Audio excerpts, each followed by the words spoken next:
This is the Development Locker podcast, and this is your weekly investment in your development as you continue your transition through life and academy football.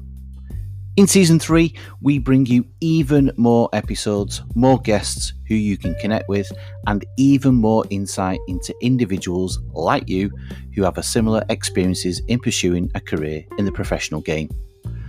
Over the next 11 months and 48 episodes, we aim to cover the key topics you will face along your journey. From the challenges you will have to overcome, the ups, the downs, and many experiences along the way. We will be here every week to discuss the current issues in your lives, support you in your journey, and continue your development to being the best version of you in your interviews from the locker.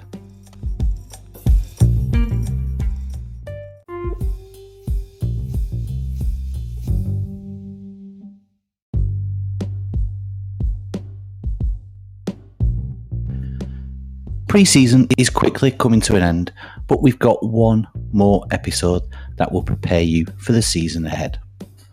Ryan is a firm friend here at the Development Locker, having appeared on Season 1 and Season 2 previously.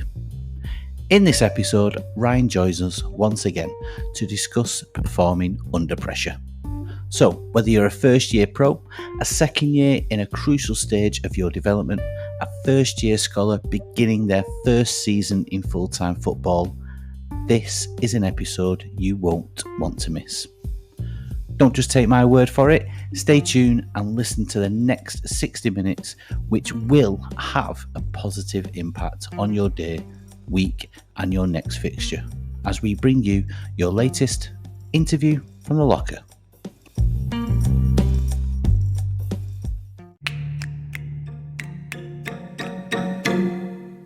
Welcome back, one and all, to another episode of the podcast. And we've got a familiar, I was going to say face, but it'll be voice, won't it? We've got a familiar voice this week in Ryan Pelling, who joined us previously in Season 1 and Season 2. He's back for Season 3. And we're going to get straight into the why, as Ryan knows that we do every single time. So, Ryan, why is it an understanding of how to prepare how to perform for under pressure important in academy football? Yeah, so hello again. The kind of performance under pressure is kind of one of those critical pillars within academy football. It's obviously a big part of elite sport, professional sport, being able to turn on a performance in the moments that matter the most. And so obviously that's why we focus on it within academy football, of making sure the players have the ability, the skills, the tools and the awareness of themselves to be able to obviously deliver their best performance in those moments that ultimately potentially may win or lose a game. Beautifully put. And that's what I love about not just psychology in general, but yourself, of being able to put something that can be very, very complicated into such simple terms. And I'm sure you're going to do that in the next question. So you talked about the reasons why it's important to perform under pressure in academy football, but what tools have players got, have individuals got in their bag to manage this pressure? So I think everyone will expect me to jump straight into kind of that during that on the pitch, what happens in the game in those 90 minutes when I walk out on the grass. And yeah, that's really important. There's also an importance of after the game as well, being able to assess and take the lessons learned from it, from being in that performance state, onto the next training session, onto the next performance. But I think something that a lot of people underestimate is the importance of actually the prep. I know we are really, really good within all sports. I think everyone going into any fitness or exercise understands and appreciates the importance of a warm-up. But we probably don't designate as much time to the mental warm-up as we do the physical kind of stretching. Getting the heart racing, again, is like second to none. But really, we don't give the same time towards our brain. So in regards to the mental prep, kind of the tool bag that we equip athletes with to manage different pressure situations, one of the most important is just how they perceive the situation they're about to go into. So by perceiving, what I mean is kind of what they view it as, what they think about it. Now, ultimately, if you ask someone It's going into a big match, a high pressure moment. They may say that either they see it as a challenge, something to rise up to, a situation that they want to overcome, or they may see it as a threat. Now, to skirt around the literature, to not turn this into a lecture and fire names and dates and studies out, really simply what we do is we have that initial judgment perception of an event. So either I view it as a challenge or something as a threat that I want to avoid. Then what I do is I have a little assessment of myself. So I look at it at the next level down. If I think it's a challenge, I start going, right, so what are the resources that I actually possess that can meet this challenge? So I might think of things about like my ability as a footballer, or the fact that I feel physically and mentally rested, that I've got the fitness available, or even that I've got the support around me to come through this. So maybe I look left and right and see my teammates or the coaches and the rest of the support staff. Now, if I'm feeling that way, that I've got the resources that I need to overcome this challenge, and I'm viewing it as a challenge, then I'm more likely to feel positive. Kind of goes without saying, I'm going to have more positive emotions. I may feel happy, excited, eager to get going. I'm going to be happier within myself. And if we've got all of that, then again, we can simply lead on to those more positive actions. I'm more likely to go in quite comfortable. I'm going to take risks. I'm going to trust my ability. I'm probably going to have more flair on the pitch. I'm going to be more myself as a performer. And obviously, that's exactly where we want to get players to. Now, what may happen is they may look at it as a threat state, whereby they may assess themselves. And when they look at it, they go, you know what, I've not got confidence that I can actually turn up, that I have this ability to turn on my performance. When I'm looking around at the resources I've got available, again, maybe I'm doubting myself. And therefore, that leads on to kind of more negative emotions. That's where you worry, your nerves, a little bit of fear may step in. And obviously, that'll lead on to a poorer performance.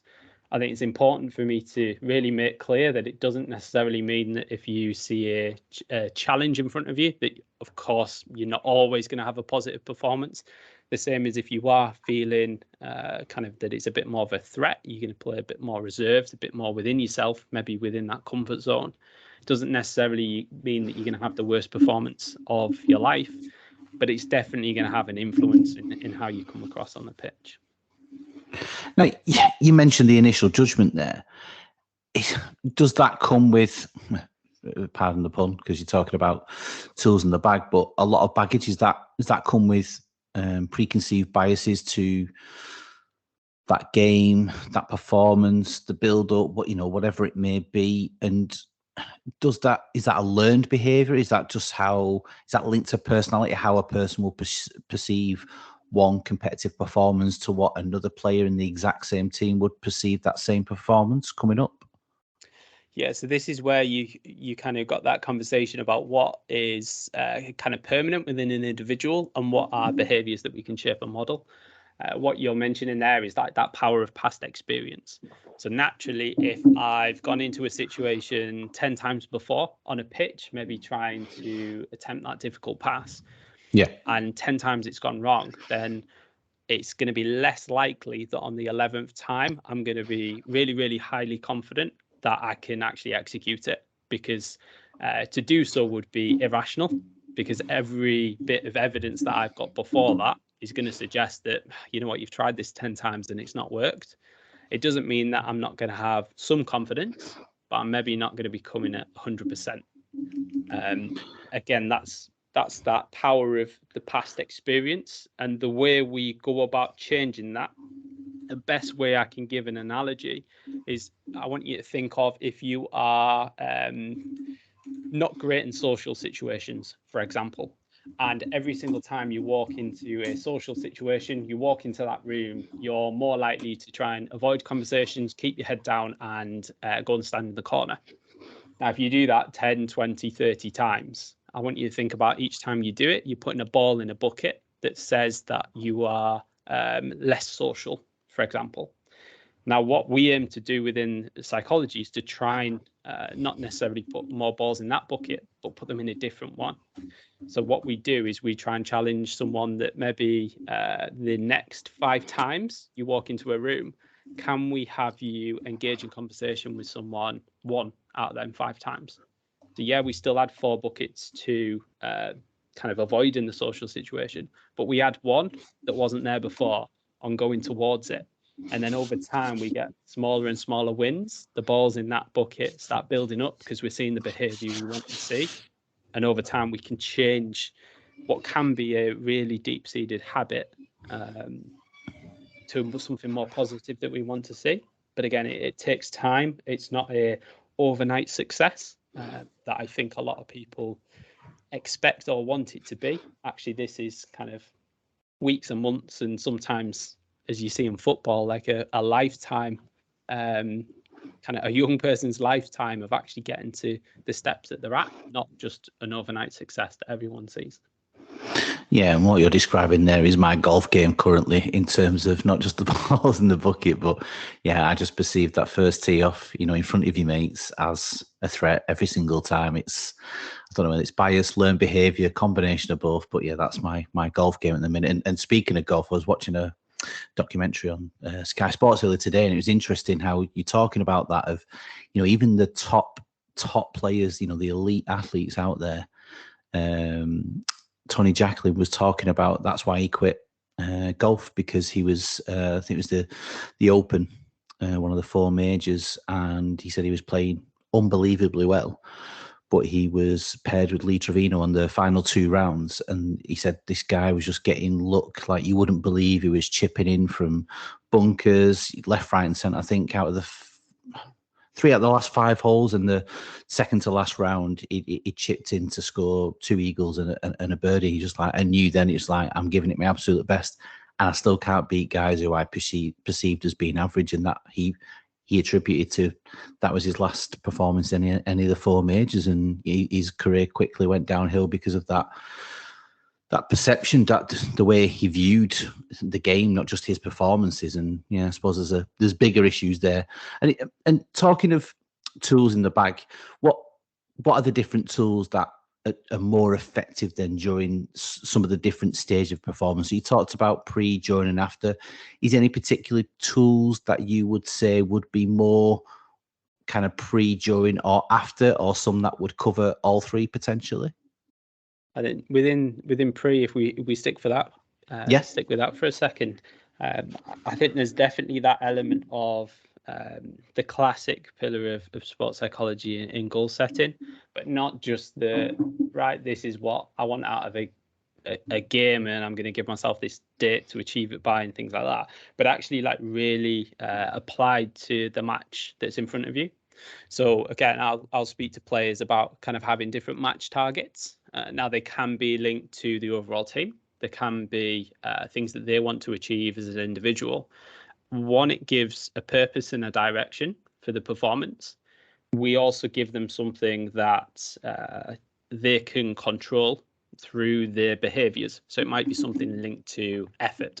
So rather than just focusing on, can you go into this game and win, which is something that we can probably more influence than fully control, we give them things that they can actually do that link to the behaviors on a pitch, that mean that when they walk off a pitch at the end of the game, they can assess their own performance, irrespective of what everyone else is saying about their game, which may be positive or negative.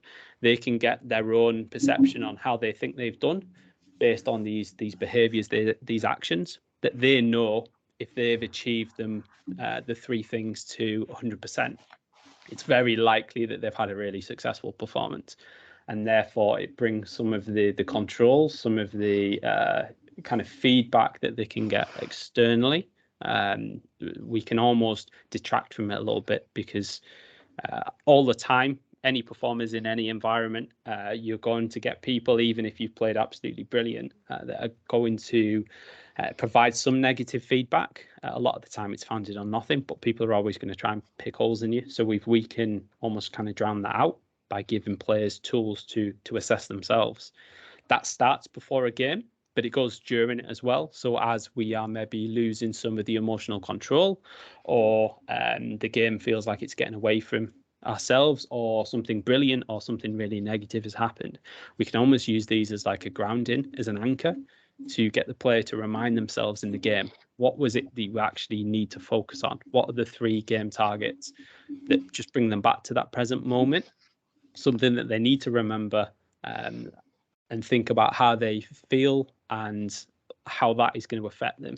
So again, if we've suddenly got players that are running away with their emotions, it's getting them to think about, is this actually going to affect me and how I perform for the next 10, 15, 20 minutes? It may be that that's a really good thing, that, you know, being pumped up for the game is going to be a benefit if it doesn't start giving them tunnel vision and we lose track of the performance. But you mentioned minutes there. Sorry to interrupt, Brian, but you mentioned the minutes there. Would you naturally break that down depending on the individual, how much pressure they perceive that game to be? So for somebody who was relatively along the pressure scale, if there is such a thing, relatively okay, it's just kind of a settler, as it would. But those who are really kind of getting anxious around the pressure, would you break it down into 5-10 minute targets, as small as that? Yeah, we can do, because again, it may just be that that's more manageable for the individual. As you mentioned, if you want to call it a pressure scale, then we can go with that. But it's almost a scale that's individual for every person. So everyone's going to look different. We're going to get kind of different people peaking in their best performance, some of which are going to want no pressure whatsoever to perform at their best. The nature of sport likely is going to weed people out like that, because there's no situation where we can perform with no pressure. Those that can perform in really high pressure are probably going to go on further within sport because of the nature, the demands, the environment. But it doesn't mean that if you're someone that is kind of in the middle ground, it doesn't mean that you can't access higher performance. But again, maybe you just need either nudges in the right direction to cope with that, or to reframe the situation as well. And what I mean by that is to bring some of that control back within yourself on how you perceive it, how you feel about the situation, not letting things like the nerves get the better of you. So again, I know I spoke on the podcast previously about the element of, if you feel nervous going into a situation, then within some regards, that's actually a really good thing, because it means that you care and you're passionate about what's about to happen. If you're a player and you're stepping on the pitch and you have no nerves whatsoever about what's going to happen, you're probably either not taking it seriously enough, or overthinking how easy the performance is going to be, and hoping for the best at that point. Some nerves are good, because it means that you're focused and you're kind of in the present, aware of what's about to happen. You're about to perform, so your body should be feeling a little bit of butterflies, because you're about to run around and use a lot of energy. Yeah, and that brings me on beautifully to the next question. So, is pressure necessarily a bad thing? Because we've all probably met individuals in the academy system, you know, the classic, some lads who need to be calmed down, some lads, like you've mentioned previously, would need to be at an optimal level to be able to perform under that pressure. Sometimes it can go way too high. You see it quite a lot in the FA Youth Cup. Players who can perform consistently, and players who it's an opportunity for them to really showcase their talent and what they're about, as well as contributing to the team.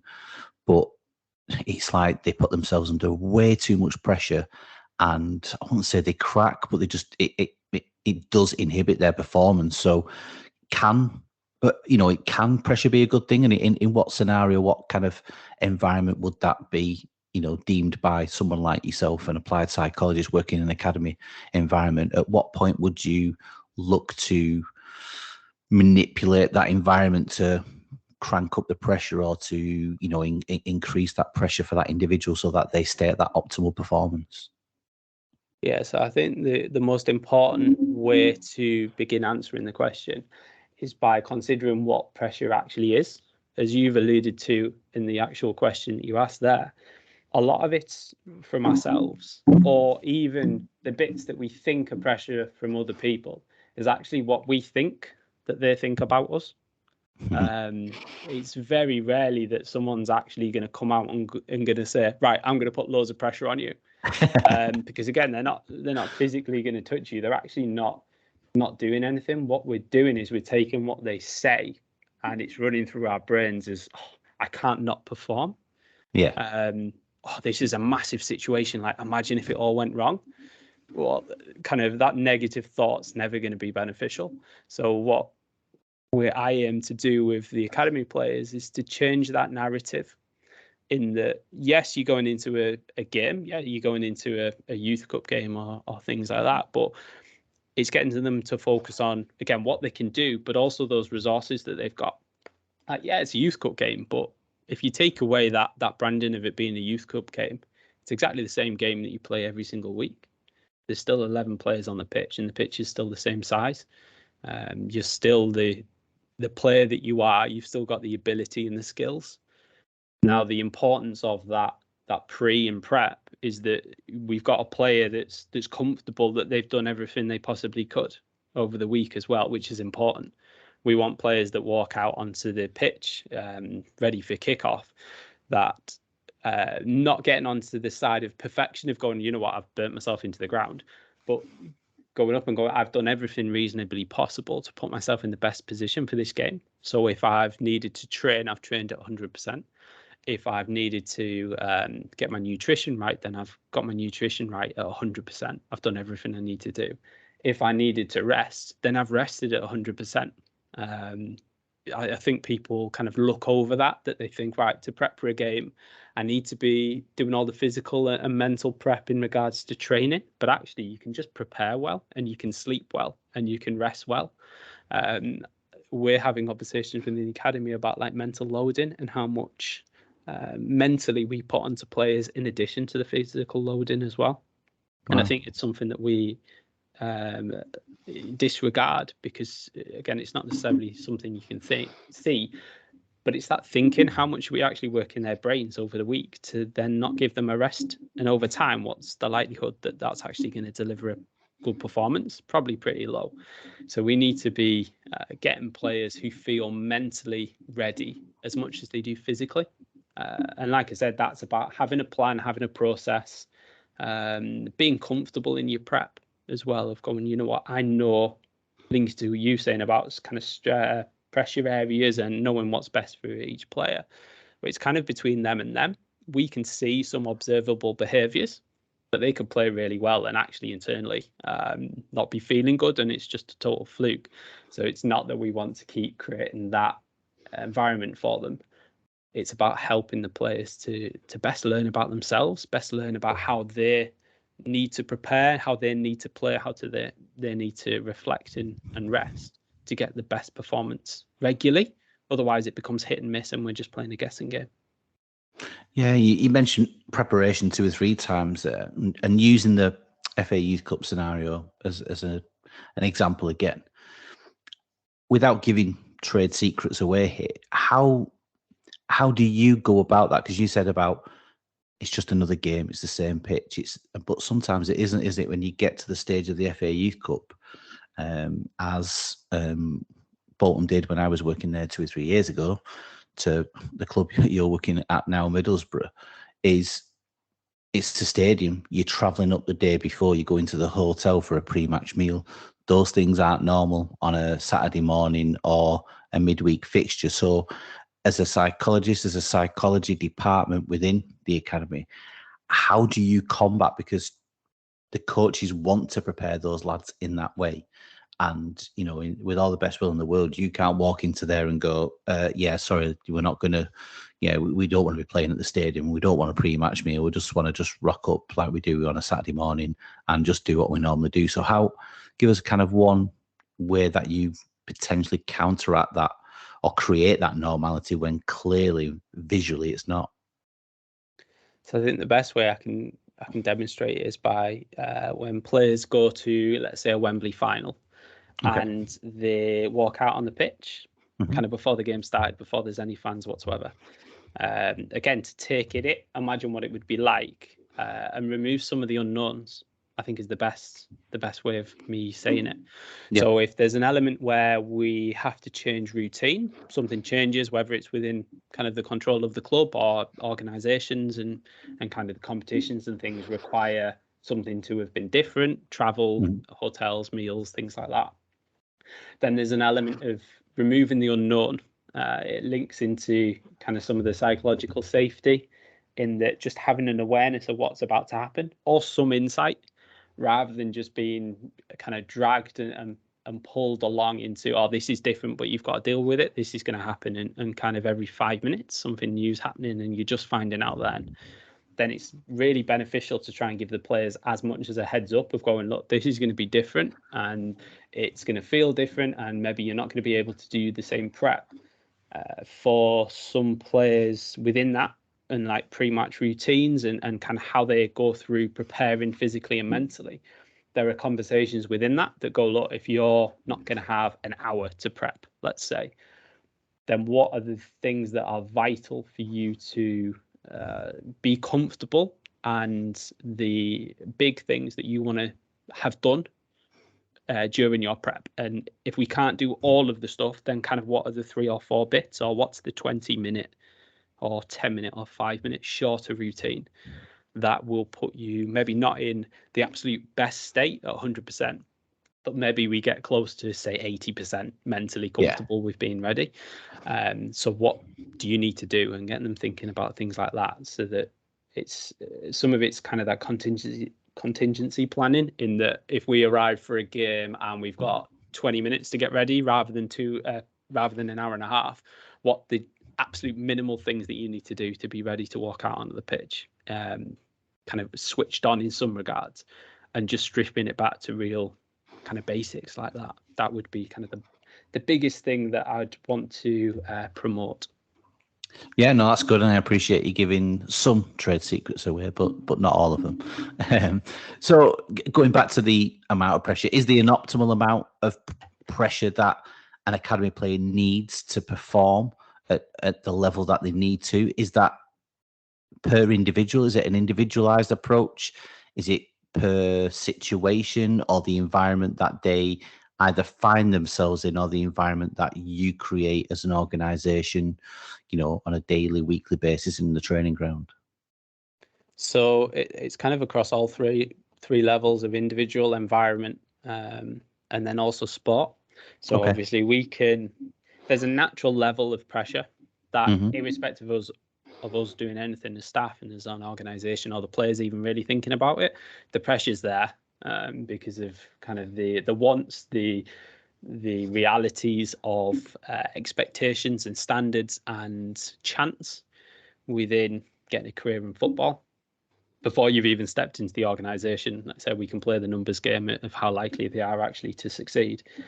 Then as an environment and an organisation, we can manipulate in a positive way how much challenge players experience and what their success within training looks like. So we can make training sessions harder and easier so that we can manipulate situations whereby we may get some more emotional outbursts from players, for example. Having already previously showed them and demonstrated different techniques they can use to regulate their emotions in them situations, we can create training situations that allow them to practice as we would for any technique before they then go into a game. But we've also got that element of pressure and understanding from the players. So what kind of I don't want to do, I don't think you'll find a psychologist that will ever want to, is to make players reliant on us being present for them to deliver the best performance.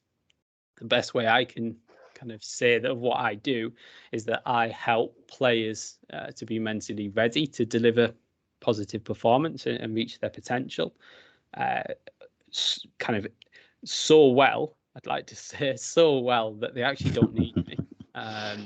I kind of one of my aims when working with players is to do a good enough job that they can kind of drop the support that I offer and their performances will still be maintained. It's almost just doing myself out of a job continuously. But that's it. Like, you don't want to have to be present in every single training and match situation for that player to deliver their best performance. I don't want to be the initiator of this pressure to meet that individual player's level. They should have enough awareness and understanding of themselves to know what they need to be like and where they need to be, but also how to create that if they're not. So if I'm too far over it, then they should have the awareness and the capability to better regulate the pressure and how they perceive it. And if they find out that they're going into a big game and they feel like it's a walk in a park, then they should know the triggers within themselves to ramp it up a little bit more, and the importance of doing so, linking to kind of hoping for that positive performance. Now, in a lot of your responses, you've talked almost instinctively and predominantly about processes without actually labelling them a process. And we both know that Gareth Southgate's a massive advocate of sticking to the process, in light of the outcome, because this can. So, does this reduce the perception of pressure by sticking to the process? And is it a coping strategy in itself? Is that why Gareth does it for the England team? Is that to reduce the pressure for, ultimately what's probably the most pressurized environment that any footballer in this country will find themselves in? I think what it does is it makes it manageable. So if Okay. I'm focused on the process, if I'm focused on what I can do at present, then I'm not saying there is no pressure on that, but if I'm thinking about what I can do right now in the match, i.e. how much effort I can do for closing someone down or the next skill that I can execute, I'm not really giving myself time to mull over the outcome. So kind of that element of process versus outcome. If I'm not thinking about the outcome, kind of the fallout from the decisions that I'm making, that's where all the pressure exists. So if you think about, say, taking a penalty in the Euros, something like that, then the actual process, if I'm thinking about how I'm going to kick the ball, kind of the steps that I'm going to take up, I'll have practiced it. I'm using that past experience in training and previous games to really boost my confidence. What I'm not thinking about if I'm doing all those things is the fallout of the outcome, of what's going to happen if it's a positive outcome or a negative outcome. Now, that's where the pressure is, because that's where I start worrying about perception and expectations and standards and what's going to happen if I miss. But if I'm just focused about the execution, the actual technique and doing what I've got to do, then I don't leave as much space within my mind to consider that level of pressure that everyone else is thinking of. Oh no, what happens if he misses? Again, it's about kind of removing that from the players by giving them other things to think of. And so that's why there's that big emphasis on process, because if you get the process right, if you get the doing bit right, then the outcome usually, I'd like to say, ends up being more positive. There's no point going through a whole game hoping that you're going to win. It's much better to think about things that I've got to do to enable us to win or to give a good performance. And then if I do that and the player next to me delivers a good performance as well, and then we do it all as a team, then it's more likely that we're going to get that positive result anyway, rather than us all just running around a pitch hoping that at the end we've won. Perfect. Now, next one's more of a scenario than a question, but let's see how this one goes. So, scenario: player A has recently come back from injury. It's around decision time, and the team are chasing a playoff spot in their development league. The individual is both under pressure from themselves to perform well and make a positive impression towards those contract decisions that staff will be having, as well as under pressure from a coach and teammates to get that result to allow them to progress towards the national finals. How do they manage these expectations, and how do they manage the pressures associated with them? Again, it's a whistle-stop tour to not go into too much depth. But it would be looking at and getting the player to consider what can they affect. Like, what is it that they can actually do that's going to make a difference? So it comes back to that kind of control, influence, and accept, the CIA element of it. So the kind of pressure to perform, it's not necessarily something that I can control, but I can definitely influence how my performance goes. Now, the contract decisions, again, it's not necessarily something I can control, because as a player, I don't get to make that decision. It's not necessarily something that I just have to accept as well, because it's not like that. A contract decision just happens irrespective of how I perform. There's a likelihood that I can have an influence on it through my performance.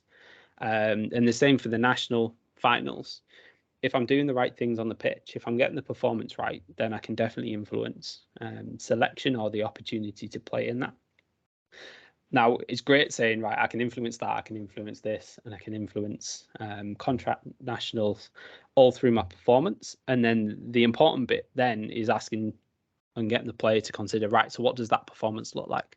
That links back to those 3 game targets and going, right, what do you actually need to achieve? What's the controllable element? What's the practical bit that you can actually do? Is it something effort related? Is it that we've got different process goals within that? Is it how you are approaching the game or even playing in it? And then getting them to consider what some people might not want to, but what happens if it's not happening in the first 5, 10, 15 minutes? What are you going to do? What happens if by half time it's not been the performance that you want? How are we going to press that big reset button to go, right, clean slate, let's go back to neutral and let's find and use something that we can make sure that the second half is better than the first. It's not going to be an absolute storming performance overall, but what can we do just to make sure that we can get some positives out of this that can then help us for the next game, the next situation, the next training? If all else fails and we have a really, really bad performance, then we can take lessons from that as well. We can go, right, that is definitely something I want to avoid doing. So how do I do that? Or I didn't get my prep right, or I didn't start the game right and I made a few mistakes, and then that knocked me for the rest of the game. It's getting players to consider, right, do we need an easy win? So an easy action on a pitch of, right, we need to make sure that the first pass is successful. Therefore, is there an element of making an easier pass just so that we've got that first one out of the way? Or is it even that we just need to consider kind of how we've approached the game entirely? Maybe training wasn't right. Maybe there was an element off because of the pressure situation that we can better prepare for next time. Again, very unlikely that for the player mentioned, that will be their only ever opportunity to perform within a pressure state. The likelihood is they'll have played in games beforehand, so they'll be able to take some lessons from that to work out what to do to better prepare themselves. And sometimes things can just go wrong. I think that's an important element of as well, that you can put all the prep into it and you can still have a poor performance. And then it's important to reflect after the emotions have subsided, because otherwise it's going to be not the most useful if you're all hyped up with emotions still. And actually look at kind of what it was that happened, what went wrong, and then what you can do next time to avoid a similar situation. I mean, you mentioned there the reset button. How's that actually done? Is that visual cues? Is that, sometimes athletes have slogans, images, characters written on their hands in marker pen as a visual cue to kind of reset them and refocus them back to what their goals, their targets are for that performance. Is that how it's done, or is it done in a different way? Yes, I'd definitely say that they're really useful to have those visual and verbal triggers. Is probably what I'd say. That's almost like you triggering it. It's not necessarily that we're pressing a button, but there's a trigger that makes us think, right, this isn't necessarily how I want to think or feel or want to be behaving. So I'm going to have to make a change. Now, it may be really easy sat here to go, oh, yeah, let's make a change. But it's not when there's a game going on or the emotions are high. So therefore, we do need that verbal trigger or that visual trigger to go, right, that's going to be my phrase, or that's going to be the thing that I look at that just allows me that little bit of something to concentrate on, to remind me of the whole purpose of what we're doing. So again, is it that I reset back to the 3 game targets? And for the last 10 minutes, I've not been where I want to be. Right, let's take a breath. Let's think about what a positive performance looks like, and then let's go after that. It could be that again, emotions are getting to me, so I just need to take a second to calm.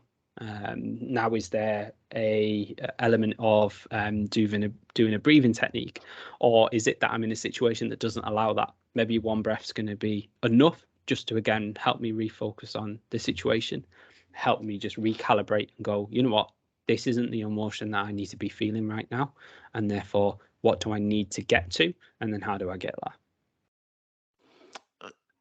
Johnny Wilkinson's probably one of the most recognised athletes to really buy into psychology and how it impacts performance. And he talks a lot in podcasts that he's appeared on of perfection.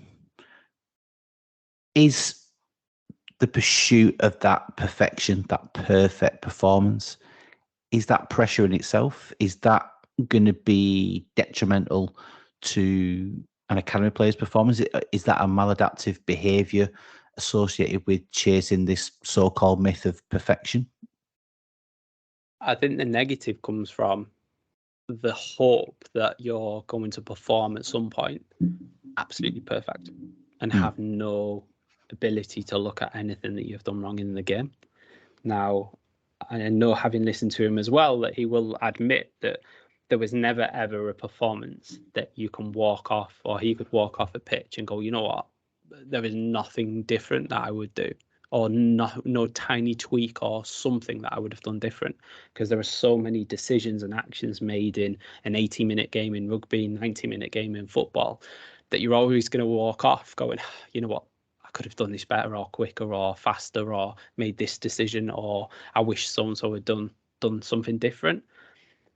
And that's that element of, well, it's never going to be perfect because it's never going to go how you want, because even in sports where you've not necessarily got a direct competitor who's influencing the situation, so think of something like darts or snooker to some extent, it's never absolutely perfect because there are so many other elements that we can't control. Yet in football, there are another 21 players out on the pitch that are still going to have an influence on what you do. So you're never going to walk off going, you know what, that was absolute perfect. And the risk is that you're never going to be able to feel fully satisfied, which I know is something that Johnny was speaking about, in that even to the extent when they won the Rugby World Cup, he said that there was an element of satisfaction because he'd worked so long to win the World Cup. That was like his level of perfectionism of, let's do that. That's my ultimate goal. And he actually admitted that he spent about 30 seconds enjoying the moment. And then after that, it all just subsided. All the enjoyment of actually working his whole life to get to that had just gone, because there was that element and need to be, I need to be absolutely perfect. I need to go on to that next challenge. And the risk is that you actually never enjoy kind of the situation that you're in. I know we speak and have alluded to kind of being present and making sure that you actually enjoy the process. Linking back to what Southgate was on about, is that if you're constantly seeking that, yes, I have a great performance, that means that I'm happy, or no, that wasn't a good performance, then it's always going to be 50-50 based on how you feel. Which also means that 50% of the time you're not going to be happy with how things went. And it's probably more than that if you're seeking that perfection, because it's maybe once, if ever, you may walk off going, you know what, that was perfect. But it's highly unlikely that you're even going to get that once, which means that 100% of the time you're going to walk off the pitch unhappy with how it went. When actually you could be missing brilliant moments. And that's the importance of kind of stepping away. You can chase the perfect game. You can use that as a motivator. You can use that as something to aim to. But it's really important to have that appreciation that you will never get that. And also to enjoy the moments when you've actually come off and it's gone well. Or pick up a positive from if everything else has gone wrong, what actually went well. Well, if you turned up, then that's a positive. You got to play the game you love, even if you had a shocker. Because again, picking up those little positive moments is really, really important, because otherwise we can very quickly get a very dissatisfied athlete. And why would you want to keep competing if you weren't satisfied? External pressure comes in, and things like, I can't leave the sport because everyone expects so much to me. But again, in the center of all that, we've got an unhappy athlete that isn't fulfilled doing what they should love. Yeah, it's a scary thing, perfection. I know from first-hand experience, it's not a good thing to chase perfection. That's my personal preference. Doesn't have to be the correct one, or for those who are listening to this episode. But yeah, it can rank up the pressure. It can make you forget the small things, the good things in your day-to-day work, whatever it may be, whether it's playing football or whatever your vocation is. And similarly with being present, that's something at the moment I'm trying to develop. And can you tell our listeners more about what you mean by this, about staying in the present, being present, and how it can potentially help in reducing pressure in life, not just in sport?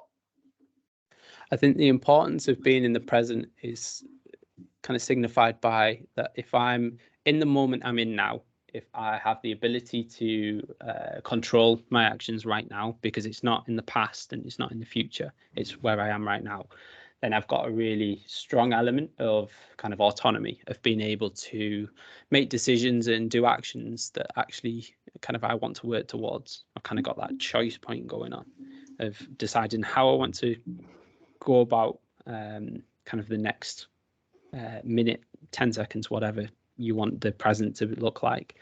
What we sometimes can get caught up in is that if we're not thinking about the present, thinking about where we are right now, we're either worried about the past. So that could be the past of 10 minutes ago, an hour ago, if we've just performed, or even maybe the past of 5-10 years ago, something that happened in life that we regret and that we're kind of carrying around going, oh, I wish that was different. Which, there can be a lot of situations kind of that everyone thinks of and go, you know what, I wish that was different. But if we carry that around, it's actually never going to change. So irrespective of how much time I spend wishing something was different 10 years ago, kind of the matter of fact is that it's almost wasted energy because I can't change it. It's not going to be any good for me because a lot of the time we don't walk around hoping to have changed things that were really, really positive. The likelihood is that it was something really, really negative. And therefore, again, that's going to affect our mood in the present, even though it's something 5-10 years ago. And then the other side of it is worrying about the future. So the being present element is kind of thinking about the right now, thinking about the process, thinking about what I can control and influence and what I am about and doing and making good actions now that may have a positive influence on my future. But by doing so, it's that I'm not worrying about what's to come. So I'm not necessarily worried about tomorrow or next week or next month. If I'm in the game, I'm concerned about kind of how I am performing right now, not thinking about, what happens at the end of the game if we don't win this? Because again, it's going to be detrimental to my mood, emotions, thoughts, and behaviors in the present. And now, obviously, that's what we want to protect because we want you to be in the best state, whether that's football or going into an exam or going into a job interview. We want you to be in the best state right now, not concerned with what happens if it all goes wrong. Because again, it's in the future. It's something that we can't affect out there. Something that I want to kind of mention was I was reading a book recently, and I know there's a Netflix series that's just come out by Nimdai Purja or Nims Purja for the Beyond Possible. So it was someone who looked at the record for the 14 over 8,000 peaks in the world, which was 7 years and 7 months, and formed a plan to do it in 7 months. So to knock 7 years off the record. And again, one of the quotes that I took from that's really stuck with me was him concerned with being in the present and kind of affecting the now and dealing with and overcoming different situations he faced. Now, one of the quote that stuck with me was that he said that today I'll give 100% and survive, and then I'll worry about tomorrow when tomorrow comes. Because for the 7 months, he chunked it down. He had a brilliant plan. And again, there's an element of then executing the plan. And if you are to read the book, the Netflix show's good. The book has so much more depth. So if you are into reading, go for the book. Some of the elements he speaks about is getting ahead of himself, thinking about, I'm on this mountain, but I'm thinking about kind of 2 mountains along. And all of a sudden he found himself in a life or death situation because he took a step without really thinking about it, or he stepped back, or again, just different actions he took because he was getting ahead of himself and thinking about the future rather than just being in the present and dealing with the challenges that he was facing right there. So I think that's the best way that I can kind of reinforce it and really demonstrate that the element of being in the present, affecting the things that you can actually directly affect now before they're set in stone in the past. And there's no point worrying about the future because the future is going to kind of do whatever it needs to do anyway. That's life. if you focus on being present, the things you can control, the behaviors, the actions, it's the best and safest place for you to be. Otherwise, you'll get ahead of yourself and you'll start making mistakes. Yeah, and I suppose, well, correct me if I'm wrong, but does that link in then with the classic control and the controllables that often comes up when discussing anything really within psychology, and kind of delving a little bit deeper into the control and the controllables? Is it really as easy as that? And how can actually doing and practicing this be developed? I think it's not necessarily easy. What it is it's really simple. And it's simple to say, kind of, right, can you just focus on everything you can control and nothing else? In practice, it's really, really difficult. And it's not an absolute perfect solution, because again, we are going to have different worries about situations we face. And we're naturally going to have worries about things that are out of our control, because that is what being a human is about. We're social, we're always, or we have a predisposition, i.e. we have a internal wiring through kind of evolution to look out for threats, because ultimately threats are going to determine whether we live or die. And having a really positive day doesn't really matter all that much. So we have a internal wiring that's going to look for threat all the time, even when there maybe isn't any. So think of like public speaking and getting worried about going up, knowing it's your turn, your heart's racing, your kind of adrenaline's pumping round, because your brain's probably going to be going, oh, what happens if it goes wrong? What happens if it goes wrong? Yeah, you can repeat to yourself that you've got a plan and a process and that you're going to go up there and smash it. But there's always going to be this little element within it of fear through your body just being, what happens if it goes wrong? What happens? And there's an appreciation of trying to be aware of when kind of your brain, if you want to separate it out of you and your brain, if that makes sense, there's an appreciation that in those moments your brain's going to say negative things. Even if you've got a really, really positive and resilient mindset, it's still going to say it. It's still going to be critical. It's still going to be your worst enemy. But the element of the controllables is about reframing and rephrasing what it says. That may be that if you are doubting yourself, that you try and change that element of self-talk into something positive, i.e. rather than going, there's no way you can do this, changing it to, you know what, you can do this because of this past experience and you've got the ability now. But it might even be going into situations where you're almost just acknowledging it, of going, you know what, my body's or my brain is saying that you can't do this, but yeah, that's fine because it's something that I've not gone into before, but I'm give it my absolute best shot, and I'm going to deliver the best performance that I possibly can.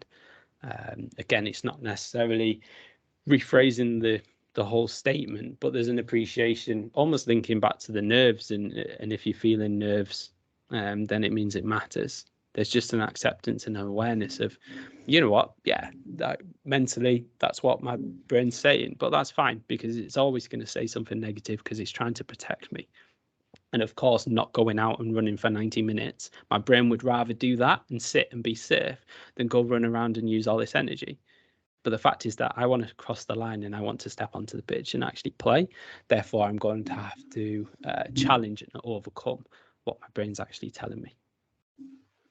Perfect. And then 2 questions left. So penultimate one, as you know from previous episodes, it's not just a podcast for, in the main, it's for academy players and those who are just about to start or have just started their career in professional football. But we also like to cover the basis of parents and coaches. And you mentioned it pretty early on in this episode about, how key, how critical coaches are and other staff within the academy system in reinforcing all of these key messages that you've talked about over the last 40, 50 minutes. But is there a way of improving the understanding of pressure, how their son is performing under pressure in environments such as these, that parents and coaches can help within in just one simple, not necessarily easy way, but achievable way? I think the element that we're reinforcing for parents at the moment is kind of being a facilitator to help the players and young people's awareness of themselves. So again, having that conversation to ask them how they've got on, but also how they've prepared, how they think it's gone and what they would improve next time. It could even be helping them label emotions, because so often when I ask players how they're feeling, as you will know, Lee, a lot of the time you get the word fine back. And that is a summary of a whole individual's emotions at present is just fine. Now, very unlikely that that's actually where they're at. So even just that help to label emotions is kind of really important, because it not only helps us as the person asking the question understand how someone else is feeling, but it helps them themselves actually kind of link that emotion to the sensations they're feeling. And again, that links to that awareness of how do I need to be feeling in order to deliver the best performance that I can. I know you asked for one, but it won't shock you, I've got a couple. There's also the element linking back to kind of what you can affect, and really getting the mantra, the statement that I picked up off kind of listening to Will Smith do an interview kind of a few years ago now, which was the element of, again, success doesn't happen overnight, and that there's a long process and there's going to be a lot of ups and downs. And he really kind of focused in on kind of the element of not necessarily setting out to build a wall, but just placing each brick as best as you can. Absolutely, as brilliantly as you can with the resources available, which may mean that at kind of by the time you get up to 2 feet, that maybe some of the lower ones aren't absolutely perfect, but you did the best that you absolutely could in that moment for the resources that you had. And as you got better and better, then resources got better, you got better facilities, better access to different coaches, opportunities, things like that. And the wall in its entirety became really, really strong, because again, you can double layer and triple layer and really get that strength. But ultimately, you're not setting out to build the whole wall. You're breaking it down, focusing on the process and just thinking about each individual brick. Within a non-bricklaying context, that would be taking a under 9, for example, and speaking with parents and the player to consider, we're not necessarily thinking of you as a first teamer right now, but what can you do over the next season that's going to best help you have the best season that you can as an under 9, that's going to prepare you for under 10s? What kind of psych insight and techniques can we teach you at under 9 that's both going to be relevant and understandable, that's going to help you best navigate the challenges that you're going to face right now? Yeah, it'll have an influence on what you're going to be like kind of 10, 12 years down the line, but actually we want you to be in the best position to navigate kind of the shorter term for now. And then when you get a little bit further along, then obviously we can kind of readjust and adjust as we go. I think the best way I can link that to a parent is for them to be the best parent they can possibly be, and to understand how their role as well as a parent of a young person in sport is going to change, and that they may feel like they have all the logistic and the emotional and the tangible support, and that's kind of what they want to be as a parent. But it's having that awareness to know that that role is going to change as their child grows up, especially if they stay in sport as well, because the logistic and the financial challenges are going to change. How their role from an esteem support, so again, being a big promoter and advocate of their child, is probably going to become more important than necessarily the information or the logistics, because all of a sudden, if they're within kind of elite youth development, those things are going to start getting taken care of by better coaches and travel to games and things. So it's having that awareness of a parent that things are going to change. It's not always going to be what it's like now, but it'll enable you to put more investment into kind of the esteem side of things than kind of the financial and the tangible support. Brilliant. And then to finish off, as we always do, as you've done at least twice before, and I'm sure you will again in season 4, is one lasting message for our listeners that you want to leave them with? So I think the most important takeaway I can give is by saying that how you think about the game is so important. So prepare well. How you act and react in a game is critical. So be present, be aware, and know your game plan and how we learn through experience. So make sure that you take time to reflect on what happened, what you did, and what you can do to deliver high performance next time.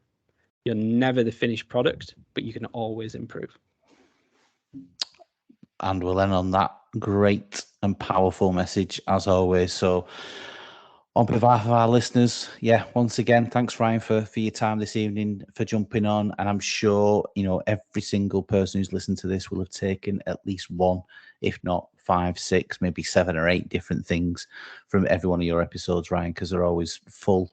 Like you just said then at the end, we ask you for one, you always give him more, and that's what we love about you. So keep on doing what you're doing up at Middlesbrough. Have a great season. And thank you on behalf of our listeners. Thank you on behalf of myself, and we look forward to having you on again.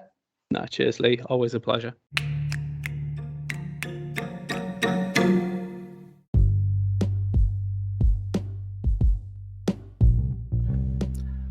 So much to take in, so much to cover, so I'll give it a go. Remember, just like any preparation for performances, as in nutrition and physical, this can be broken down into pre, during and post-performance. Set performance targets before each match and reset your brain during performances to make sure you are focusing on them, before evaluating the mental loading you put on yourself before and during games in preparation for the next one. Psychologists will often speak about tools in the bag. These can include a high total, be varied, should be relevant and individual to you, not always required, but there when needed. We always hear people in the game talk about the physical load and minutes a player has performed in, before very little about mental load. Can this be reduced to enhance your performances, or do you require more to perform at your peak? A very interesting topic of conversation. Next week, we have a special announcement, so you won't want to miss that, nor the guest we will bring you in your next instalment of Interviews from the Locker.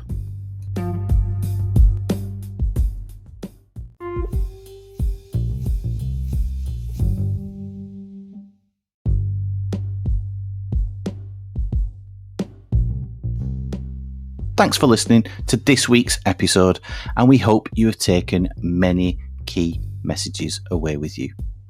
But the next part is down to you now, by putting these into action. If you'd like today's episode, feel free to tell us on our various social media platforms, where you can find us at thelocker_UK. For guest recommendations, future topics to be discussed, or you simply want to reach out, you can do so by emailing us on thedevelopmentlocker@gmail.co.uk. Remember to share this episode and our platform with your teammates, friends in football, or anyone you feel would benefit from it. So, what are you waiting for? But you're not done yet, as we look forward to seeing you next week when we bring you another interview from the Locker.